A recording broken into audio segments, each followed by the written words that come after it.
తాకట్లో ఉన్న మీ బంగారాన్ని విడిపించి ఆ రోజు ఆన్లైన్ రేటుకి కొంటాం. Sharma gold company. ఏపీలో ఉచిత బస్సు అమలు ఎప్పటి నుంచో అనేది ఖరారు కాకపోయినా విధి విధానాలపై మాత్రం క్లారిటీ వస్తుంది.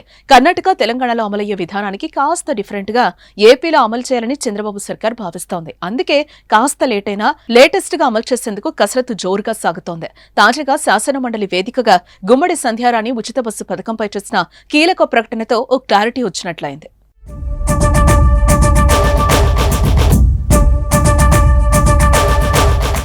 తెలంగాణలో, కర్ణాటక రాష్ట్రాల్లో ఉచిత బస్సు ఇప్పటికే అమలవుతోంది. అయితే అక్కడ కొన్ని సమస్యలు ఎదురవుతున్నాయి.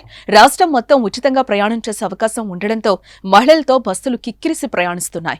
పుణ్యక్షేత్రాలకు, విహారయాత్రలకు ఎక్కువగా వెళ్తున్నారు. అదేవిధంగా ఉద్యోగాలు చేసే మహిళలు ఆటోలను, క్యాబ్లను వదిలేసి ఆర్టీసీ బస్సుల్లోనే ప్రయాణం చేస్తున్నారు. దీంతో పురుషులు సీట్లు దొరక్క ఇబ్బందులు పడుతున్నారు. అంతేకాదు ఆటో డ్రైవర్లు కూడా ఆదాయాన్ని కోల్పోయి ఆవేదన వ్యక్తం చేస్తున్నారు. ఆయా రాష్ట్రాల బడ్జెట్పై ఫ్రీ బస్ పథకం ఎఫెక్ట్ చూపిస్తోంది. ఉచిత బస్సు హామీతో ఆర్టీసీ ఆదాయానికి భారీగా గండిపడి ప్రభుత్వానికి గుదిబండగా మారుతోంది.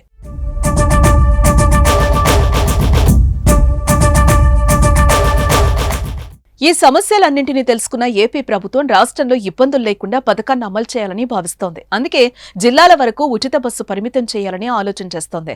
ఈ మేరకు శాసన మండలిలో మంత్రి గుమ్మడి సంధ్యారాణి వెల్లడించారు. శాసన మండలిలో బడ్జెట్పై జరిగిన చర్చ సందర్భంగా వైసీపీ సభ్యులు పివి సూర్యనారాయణరాజు శాసన మండలిలో గురువారం ఈ అంశాన్ని లేవనెత్తారు.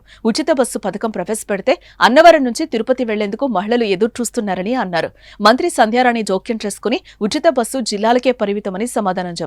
మహిళల గురించి చెప్పారు కాబట్టి చెప్తున్నాను. మహిళలందరూ గౌరవ ఎమ్మెల్సీ గారి దగ్గరికి వెళ్ళి మాకు అన్నవరం వెళ్ళాలి, తిరుపతి వెళ్ళాలి, బస్సు లేదు అన్నారని.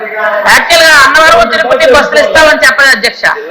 ఏ జిల్లాలో మహిళలకి ఆ జిల్లాలో వెళ్ళడానికి, అంతేగాని విజయనగరం నుంచి అన్నవరం వెళ్ళడానికి, విజయనగరం నుంచి తిరుపతి వెళ్ళడానికి బస్సులు ఇస్తామని మేము చెప్పలేదు అధ్యక్ష.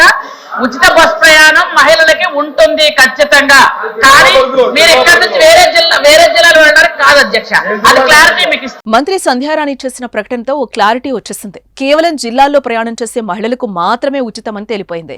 ఎవరైనా జిల్లాలు దాటి రాష్ట్రంలో తీర్థయాత్రలు, పుణ్యక్షేత్రాలకు వెళ్లాలంటే టికెట్ తీసుకోవాల్సిందే. ప్రభుత్వం తీసుకున్న ఈ నిర్ణయాన్ని పలువురు ప్రశంసిస్తున్నారు.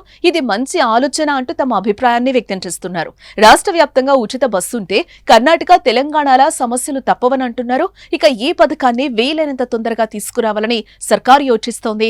ఈ మేరకు అన్ని ఏర్పాట్లు జరుగుతున్నాయి. ఎన్నికల్లో ఇచ్చిన హామీలను ఒక్కొక్కటిగా నెరవేరుస్తున్న కూటమి సర్కార్ ఉచిత బస్సు అమలుకు సర్వం సిద్ధం చేస్తోంది.